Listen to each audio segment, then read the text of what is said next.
But Picard and Crusher are looking at an ultrasound of their first child, the first time that they've looked at it, which, you know, for any first-time parent, I wouldn't know. Thank goodness. I'm far too immature for such things. Mm-hmm. But as I have heard, it's supposed to be a very joyous moment, very deep, touching moment. And for Picard, it's nothing but pain. Because while it's only Beverly and him in the room, he is only one among thousands. The voices of the collective have been pounding in his head ever since the whole start of this affair, and it has not slowed down. And where the Queen used to call out with calls of seduction and trying to get him to join the collective, come back to us, Locutus, come back, now it's all spite. And all he can hear is, we're coming for every last one of you. Enjoy that look at your kid now, because soon he'll be dead. Your wife, you, everybody you know. So this is going to be a little off again. Yeah. As far as I can tell, and I everything I've ever read afterwards or seen afterwards, the moment they got Jean-Luc Picard back from the Borg, and the moment they beat them, he should have been forced to retire. You would think. I get that he is now one of the most valuable members of Starfleet, having mind melded with Spock and Sarek and lived a whole other life on a planet where you play the flute for fun. And that thing with the Borg, and they knowing, and they reference it in First Contact. They don't trust the captain of the Enterprise.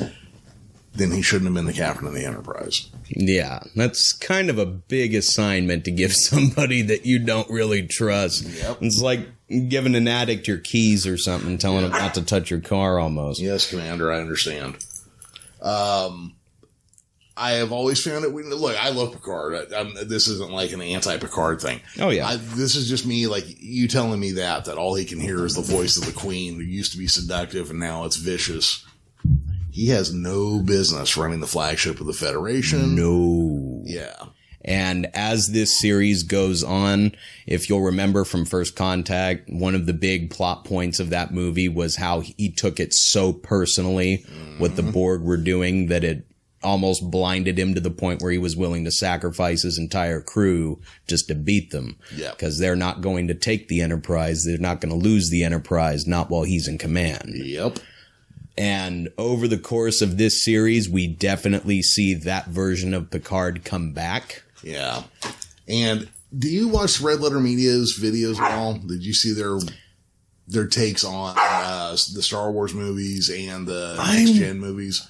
I tend to watch a lot of those kind of videos. If I had seen a clip of it, I'm sure I'd be able to tell you if I did or not, but that's kind of what I spend my time on. Is I'll have those videos playing in the background while I'm working in my shop. So definitely check them out. If I remember, and when I send this off to Will to go up to YouTube and everything, I'll try to remember to link them in. But they are very much of the opinion that the Picard on the TV series and the Picard in the movies are not the same character. Really? Yeah. They are written so differently from each other.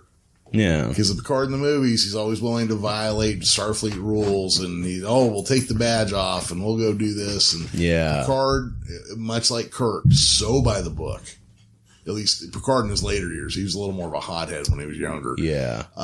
So by the book. So he is Starfleet through and through. Yeah.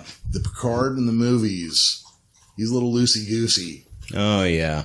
Maybe it's just when those Starfleet captains reach a certain point that they tell them, give them the other rule book and say, you know what?